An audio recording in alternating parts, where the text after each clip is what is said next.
Hello guys, नमस्ते। स्वागत छ मेरो मिनी भ्लगमा। आज चाहिँ हामी सबैजना दिदीबहिनीहरू मिलेर घुम्नु गएको। हामी चाहिँ इको भिलेज गएको। आधी बाटोमा नपुग्दै हामी त जाममा पो परियो।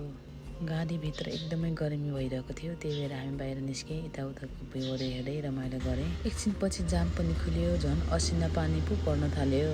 छाता ओढेर भए पनि हामी गण्डकी प्लेटफर्मतिर गएँ। पानी परेको भएर खासै भिडियोहरू पनि बनाउन पाएन। यताउतिको भ्यूहरू हेर्दै रमाइलो गर्दै हामी सबैजना गफ गर्दै थियौँ। अनि फुपूले पछाडिबाट हाई गर्नुभयो। छाता नभएर हामी चाहिँ दुईजना मिलेर लगाएका थियौँ छाता पनि। पानी परेर होला एकदमै जाडो भएको थियो, त्यही भएर हामीले तातो तातो माछाको झोल र भात खायौँ। एकदमै मिठो अनि टेस्टी थियो। खाना खाइसकेपछि पानी पनि बिरो भयो अनि हामी फोटो खिच्न लाग्यौँ सबैजना। कस्तो दामी भ्यूहरू थियो कि एकदमै रमाइलो लाग्ने।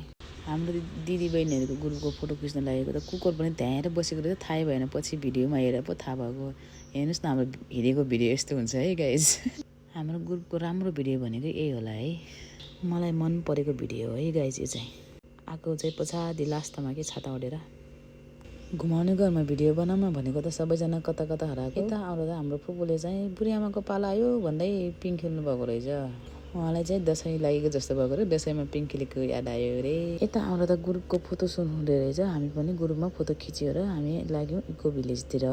गाडीभित्र एकदमै रमाइलो गीतहरू गाउँदै हामी इको भिलेजतर्फ लाग्यो। इको भिलेज पुगेर हामीले फेरि पनि फोटो सुट ग्रुपमा भिडियोहरू बनायो। म चाहिँ सिङ्गल चाहिँ खिचेन, पहिला नै गएको भएर ग्रुपमा चाहिँ खिचियो सबैजना मिलेर। एकदमै रमाइलो पनि भयो।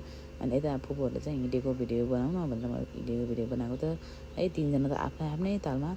अनि माथि गएर त्यति त बनाउनु पऱ्यो भनेको त सबैजना गीतै नबुझ्ने के हो आफ्नै आफ्नै पारामा एकदमै ढिला भएको थियो। त्यही भएर हामी एकैछिन घुमेर फर्केर एकदमै ढिला भइसकेको थियो, अडेर पनि भइसकेको थियो। गाडीभित्र चाहिँ एकदमै रमाइलो गरिरहेको थियौँ। सबैजना मिलेर गीत पनि गाइरहेको थियौँ। हामी चाहिँ आगोको गाडीमा रिजर्भ गएको भएर एकदमै सजिलो भयो। उहाँले चाहिँ हामीलाई लास्टमा सबै आफ्नै आफ्नै घर घरमा पुऱ्याइदिनु भयो।